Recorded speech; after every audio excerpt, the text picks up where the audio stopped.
Well, now we get to move into an exciting part of today's programming where we'll sit down and have some one-on-one conversations. I'm really looking forward to this because these three individuals are rising to the 2030 challenge, and we get to meet three of them. I'd like to welcome up first Jean-Louis Chaussade, who is from Suez. Please, warm welcome.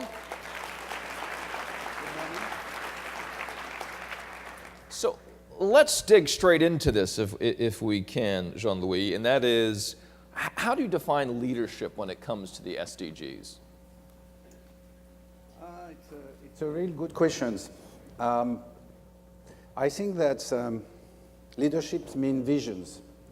And when you look to the challenges that we have to achieve in order to get those targets achieved by 2030, today you need leadership means first visions. Because in fact you have to change the way you are doing business. If you want to achieve those goals, the way you have been accustomed to do business in the last 20, 30 years does not serve anymore. So what does it mean, for example, in a company like Suez, doing a lot of water and waste management? But first point is, shall we continue to deliver water the same way we have been doing in the past? We know that by 2040, more or less, 40% of the world populations will live in very dry regions. And therefore, what is the water management which we are supposed now to manage in the coming years compared to the one we have been accustomed to do?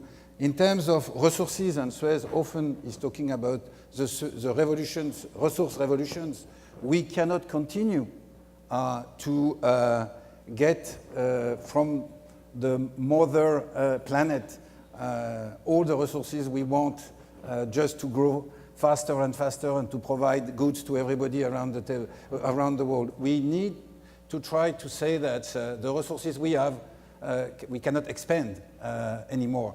Look to water, I was just talking about, but look to foods. Do you believe we can continue to increase the amount of foods that we are producing? We know that by 2030, probably we will need to produce 60% more. How can we do that? So the real question is, how can we be more efficient? How can we produce more? How can we recycle more? How can we protect the whole resources of the planet in order to achieve the 2030 targets? So there is a lot of change in the way we are doing our businesses in a way to be able to cope with those new, I should say, obligations, necessities. And of course, it's not only a question for the companies by itself, it's also a question to work with all the stakeholders. Right. Companies, customers, shareholders, employees. And give me an example of one of those processes that you have changed in the company based on the goal of 2030. But I can give you several. But first, give me one. Okay, How about okay. that? Yeah, give me one. Well, in many countries today, water scarcity it's a problem. Therefore, smart water it starts to be key. Smart water means that you are able to know what is going to be your consumptions on a, let's say, daily basis, and therefore you can monitor it. And be able to monitor it means that you are able to say, listen, we are consuming too much. It gives you also an option to make a better forecast, and therefore to welcome all the initiative in order to slow down the consumption, reduce the consumption.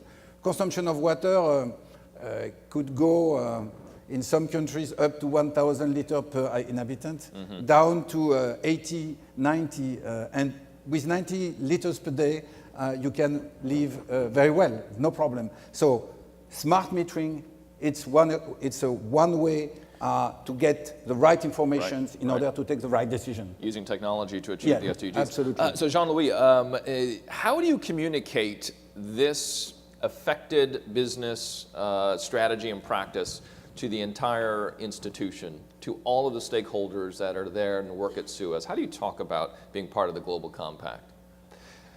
I think which is very important is to define what are the ways, what is the path you want to follow.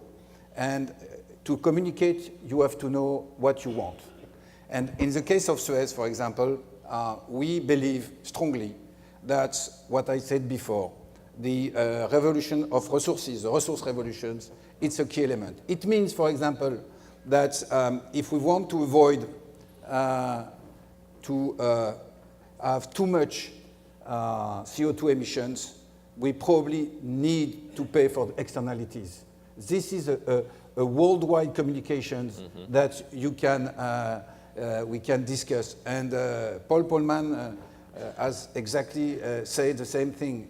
If we want to change the way we are consuming goods, if we want to change the way we are producing goods, probably we will have to put a price to carbon, which is one way to make sure that we progressively will go to a low carbon society, which in my view is absolutely necessary if we want to avoid to have major climate issues. I have two questions in 1 minute for you. First off is how do you communicate, how do you talk about being part of the Global Compact and the SDGs and the blueprint with your board? How do you talk about this with them? But I talk to my board very simply because what I am telling you affect the way we are doing the business. So I explain the big changes that we have to do, the new direction that we have to follow, the social role of the company, for example, but also the technologies that we have to develop and the way we have to prepare our customer to all those changes. Because it's not only us that we have to change, but also our customers. And therefore, the strategy of the company is totally impacted by all those elements you have been talking about. And of course, I would like also to mention that not a single company can make things moving. So coalitions, and we are in one here. That's right. Coalitions are absolutely necessary. Okay, 30 seconds. What inspires you to make you want to do this, be part of the Global Compact? What is it that, in 30 seconds, on top of that? First of all, because I think if it's good for the planet, it's good for my children, and I think it's important to me. Second, because I believe that I have no choice. I think if I do not move my company on a different way, on a different path, I think we will fail. And third, because I think that a lot of stakeholders, a lot of companies, a lot of people agree with me. They are going to cooperate with me, and I think doing that, at the end of the day, I will make a more sustainable, more responsible, but also more profitable company. Ladies and gentlemen, Jean-Louis Chaussade from Suez. Thank you so much. Thank you so much. Thank you so much. Thank you. Thank you so much.